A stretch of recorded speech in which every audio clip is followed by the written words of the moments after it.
Hey, good morning, wood butchers. Got a little bit of a snafu here I got to work out a solution for.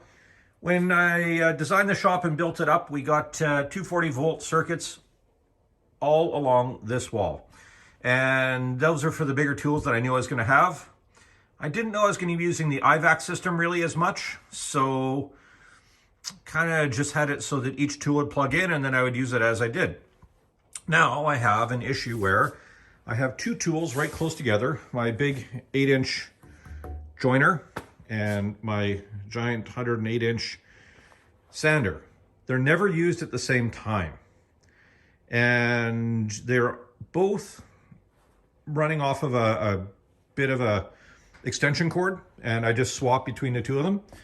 I'm looking at finding a way that I can dual that out so that I don't have to keep swapping back and forth. I can get the cords out of the way and only need an extra extension cord for this one when I'm doing really big boards. It pulls out far enough that the cord that's on it will work in that position, which, there's a big shelf in the way. It's not going to work. So I was able to look around.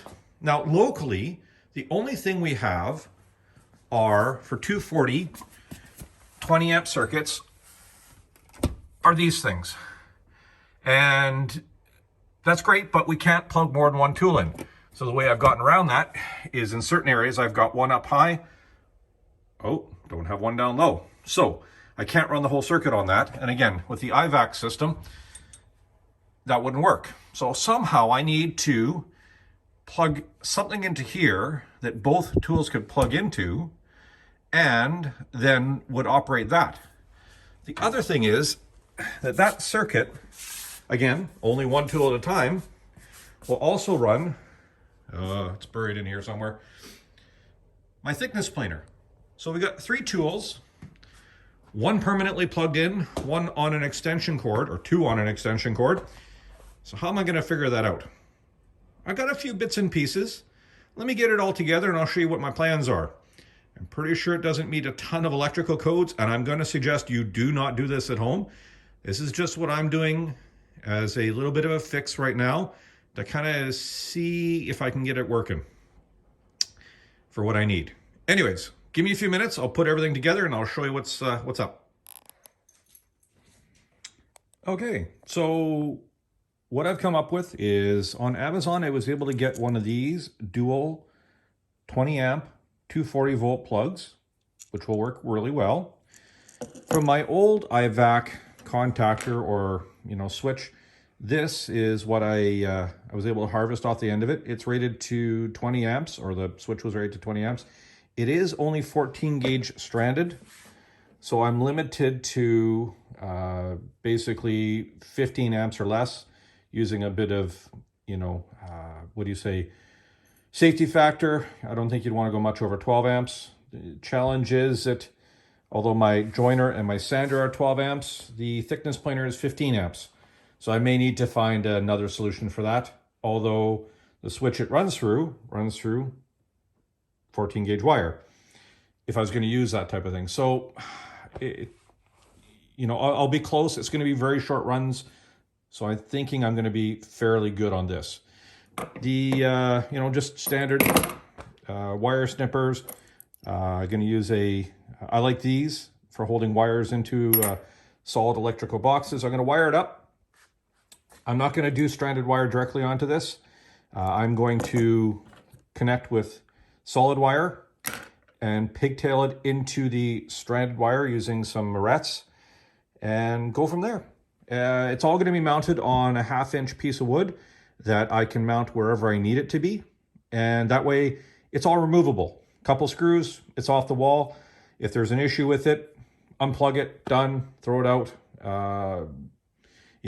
Again, if you want to use the IVac system with a couple tools not running at the same time on one circuit, this is the way I'm going to be doing it. I guess theoretically you could gang together, 3 or 4 of these and have a whole bunch of tools plugged in.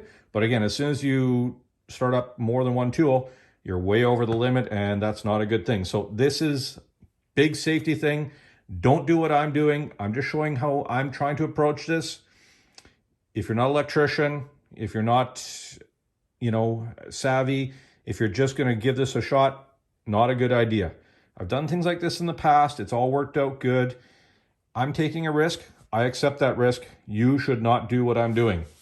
Okay? Alrighty, all wired up. So I have the ground coming in, grounded to the in-feed wire into a solid copper wire. It's then grounded to the box, grounded to the outlet, all one contiguous circuit. And then I have each of the black and white, again on 240. They're both live, so doesn't really matter which way you put them in, to my understanding.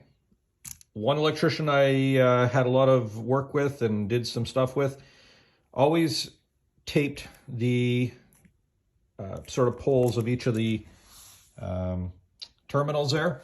And I like that idea. That's what I'm going to do.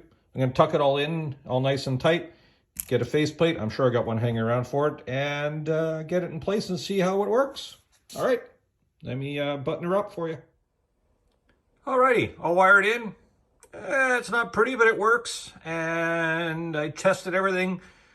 No voltage leakage, all continuity. It functions good. And I did a test with the sander. We're solid on that. So I have to get a cover plate for it. I'll go pick that up right away. I'm just going to unplug everything now until I get that set up. But just wanted to test it, and it's perfect. Just my way of running two tools using only one IVac tool sensor. Have a great day, everybody.